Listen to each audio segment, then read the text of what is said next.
القرآن وديننا الإسلام أركانه الجليلة دعائم الفضيلة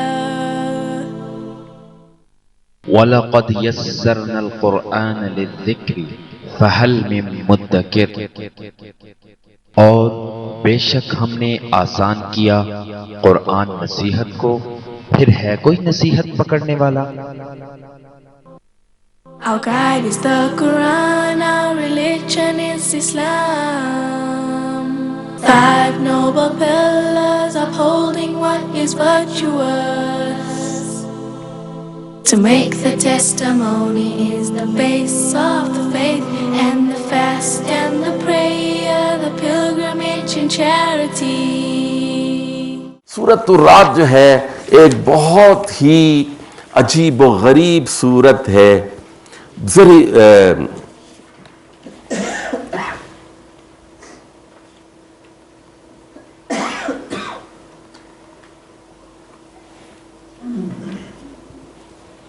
سورۃ الرعد، اس کے 3 پیراگراف ہیں. پہلے پیراگراف میں قرآن کی دعوت توحید و آخرت برحق ہے، یہ بات بتایا گیا. دوسرے پیراگراف میں ایک اہم بات آئی ہے، اولو الالباب کا ایک لفظ ہے کہ اہل توحید عقل مند ہوتے ہیں اور اہل شرک بے وقوف ہوتے ہیں. دوسرے پیراگراف. تیسرے پیراگراف میں بتایا گیا کہ جو اہل توحید، اہل ایمان، جو عقل مند لوگ ہیں، ان کا انجام بہت اچھا ہوگا.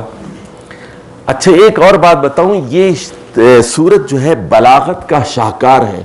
ایسے نادر الفاظ ہیں اور ایسی عجیب و غریب باتیں ہیں اس کے اندر کہ جب میں پڑھتا ہوں نا حیران ہو جاتا ہوں.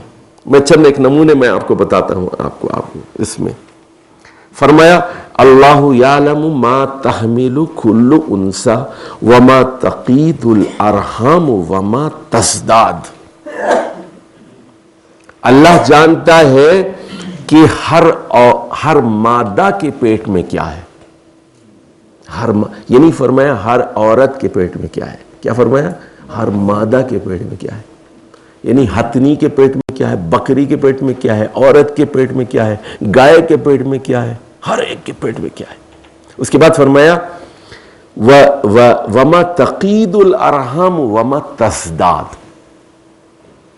اچھا، ڈاکٹرز جب ہیں، کہاں گئے ڈاکٹرز پیما کے؟ نظر نہیں آ رہے، کہاں ہیں؟ ہاں جی، سن لیے. بتایا کہ جو پیٹ، ماں کے پیٹ میں حاملہ عورت ہوتی ہے، پیٹ سکڑ جاتا ہے اور پیٹ جو ہے پھیلتا ہے. اس کو بھی میں جانتا ہوں. کیا بات ہے! یہ جو زچگی ہوتی ہے کیسے ہوتی ہے پھر؟ یہ خود بخود جو ہے وہ پیٹ نیچے کی طرف کیوں جاتا ہے اور سکڑتا کیسے وہ فورس کر کے بچے کو باہر کر دیتا ہے. عقل حیران ہو جاتی ہے اس میں. اچھا، اسی میں وہ آیت آئی ہے 13 نمبر، ان اللہ لا یغیر ما بقوم حتی یغیر ما بانفسہم. اللہ تعالیٰ کسی قوم کی حالت اس وقت تک نہیں بدلتا جب تک کہ وہ خود اپنی حالت کو نہیں بدلتی. یہ کیا ہے؟ آئی پی پی صاحب نے یہ جو بنائی نا، یہ جو بجلی کی، پیسے کھا گئے سب. وزیر بجلی و پانی نے پیسے بنا لیے اور انہوں نے کہا کہ جی 2008 کے بعد کوئی لوڈ شیڈنگ نہیں ہوگی. 2008 بھی گیا، 2009 بھی گیا، 2010 بھی گیا، 2011 بھی آ گیا. آفت کی آفت. پیسے خوب کھا لیے، من مانی پیسے کھا لیے. بھائی یہ قوم ایسی ہے، حج والوں کو، حاجیوں کو بھی نہیں چھوڑتی، حاجیوں کو بھی نہیں چھوڑتی. تو آپ جب تک، سن لیجیے، پاکستان کے حالات درست نہیں ہو سکتے جب تک کہ آپ اجتماعی طور پر اصلاح کا کام نہیں کرتے.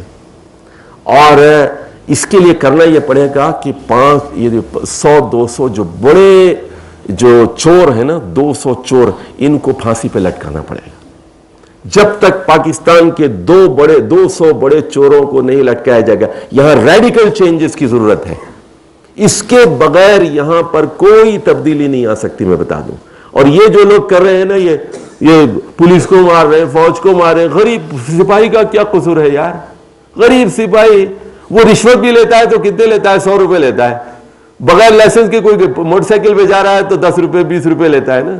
بھائی اربوں روپے کھا رہے ہیں ان کو پکڑو, 10 روپے والے کو پکڑ رہے ہیں آپ, 10 روپے والے کھانے یعنی 50 روپے والے کو جیل میں ڈال رہے ہیں آپ. تو پھر بڑے لوگ چوری کرتے ہیں تو چھوٹے لوگ بھی کھاتے ہیں نا, وہ اپنے حصے کا کھاتے ہیں. تو اصل میں جو ہمیں اصلاح کی ضرورت ہے وہ لیڈرشپ کی اصلاح کی ضرورت ہے, بڑے غنڈوں کو اور بڑی مچھلیوں کو پکڑنے کی ضرورت ہے, تب یہ پاکستان بچ سکتا ہے. یہی پیغام ہے اس آیت کا, جب تک کہ قوم نہیں بدلتی اللہ بھی جو ہے اس کو بدلنے کے لیے.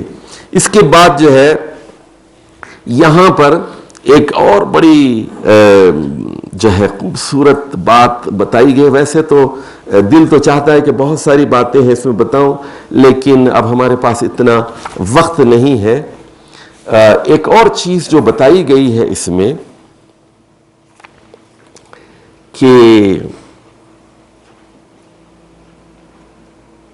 اللہ کو پکارنا ہی برحق ہے. توحید دعا کا مضمون بتاتا ہوں. لہو دعوت الحق, اللہ کو پکارنا ہی برحق ہے. والذین یدعون من دونہ, جو غیر اللہ کو پکارتے ہیں, رام کو پکار رہے ہیں, عیسیٰ کو پکار رہے ہیں, فرشتے کو پکار رہے ہیں, جبریل کو پکار رہے ہیں, ابراہیم کو پکار رہے ہیں, محمد کو پکار رہے ہیں, عیسیٰ کو, موسیٰ کو. والذین یدعون من دونہ لا يستجیبون لهم بشیء الا کباسط کفیہ الی الماء لیبلغ فاہ. اچھا فرمایا, سن لیجئے تشبیہ دیکھیے آپ, فرمایا کہ غیر اللہ کو پکارنے والا ایسا ہوتا ہے جیسے پانی کو پکارنے والا. پانی میرے منہ میں آ جا, وما ہوا ببالغ, پانی تو منہ میں آنے سے رہا.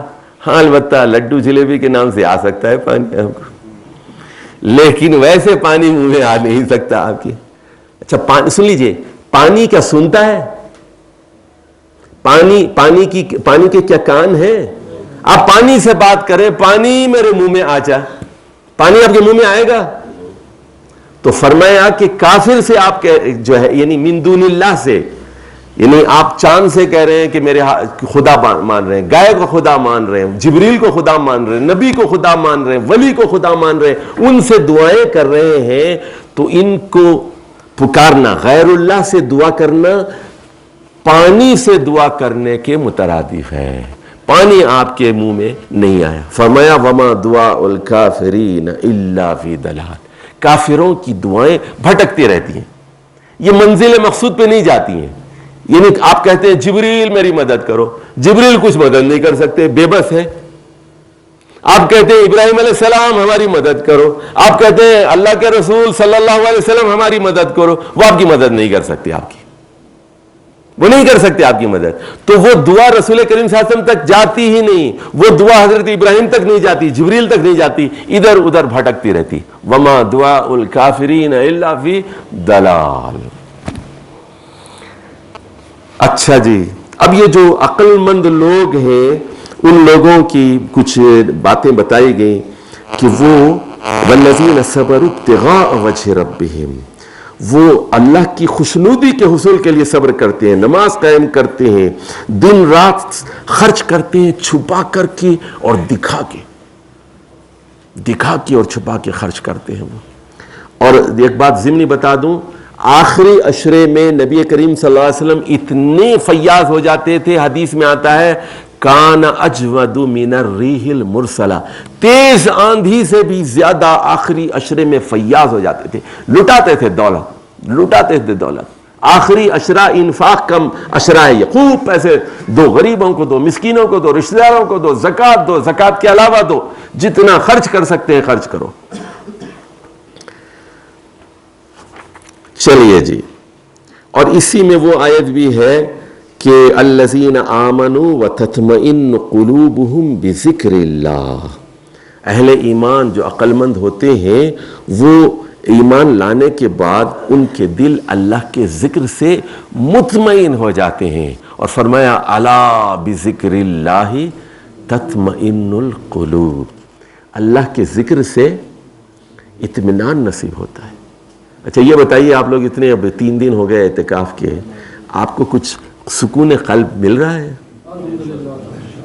آپ ذکر کر رہے ہیں تو دل کو کچھ سرور اطمینان مل رہا ہے. اگر مل رہا ہے تو اس کا مطلب یہ ہے کہ آپ کا ذکر دل اور دماغ میں ہے. ورنہ پھر یہ سمجھوں گا میں کہ آپ کا ذکر صرف زبان پر ہے, دل اور دماغ میں نہیں ہے. سبحان اللہ سبحان اللہ سبحان اللہ سبحان اللہ سبحان اللہ, یہ صرف زبان کا ہونٹوں کا ذکر ہے, دل اور قلب کا نہیں ہے, ذہن کا نہیں ہے. تو سوچ سمجھ کر ذکر کرنا. جیسے آپ کہیں سبحان اللہ سبحان اللہ سبحان اللہ. میں نے بتائی تھی آپ کو حدیث, جو ایک مرتبہ سبحان اللہ کہتا ہے تو جنت میں آپ کے لیے ایک پودا لگا دیا جاتا ہے. آپ اللہ اکبر کہتے ہیں, ایک پودا لگا دیا جاتا ہے. لا الہ الا اللہ. جنت بنجر ہے, آپ کو اپنے پودے خود لگانا ہے جنت میں. جتنا آپ ذکر کریں گے اتنی زیادہ جو ہے آباد آپ کی جنت ہو جائے گی. تو سبحان اللہ آپ کہتے ہیں تو کیا اس کا ترجمہ بھی ذہن میں لے آئیے. اے اللہ تو بے عیب ہے, ہر عیب سے پاک ہے. عیب میرے اندر ہے. تو نہ سوتا ہے, نہ بھولتا ہے, نہ اونگتا ہے, نہ سوتا ہے, نہ غلطی کرتا ہے, ظلم نہیں کرتا, نہ انصافی نہیں کرتا. یہ ساری چیزیں تو میں کرتا ہوں. ظلم میں کرتا ہوں, نا انصافی میں کرتا ہوں, غصہ میرے اندر ہے, نا انصافی میرے اندر ہے, جھوٹ میں بولتا ہوں, گناہ میں کرتا ہوں, بڑے گناہ میں کرتا ہوں, چھوٹے گناہ میں کرتا ہوں, کوتاہی میرے اندر ہے, خامی میرے اندر ہے, بھول جاتا ہوں چیزوں کی. میں عیب دار ہوں. اے اللہ تو عیب دار نہیں ہے, تو عیب والا نہیں ہے. سبحان اللہ جب کہیں آپ تو یہ بات کہیں. اللہ اکبر جب آپ کہیں کہ میں بڑا نہیں ہوں, میں کوئی چیز نہیں ہوں, تو بڑا ہے, تو سب سے بڑا ہے, میں معمولی چیز ہوں, حقیر ہوں, فقیر ہوں میں, تو یہ ذکر جو ہے قلب اور ذہن کے ساتھ ذکر ہونا چاہیے. سورۃ الرعد کے بعد ہے سورۃ ابراہیم.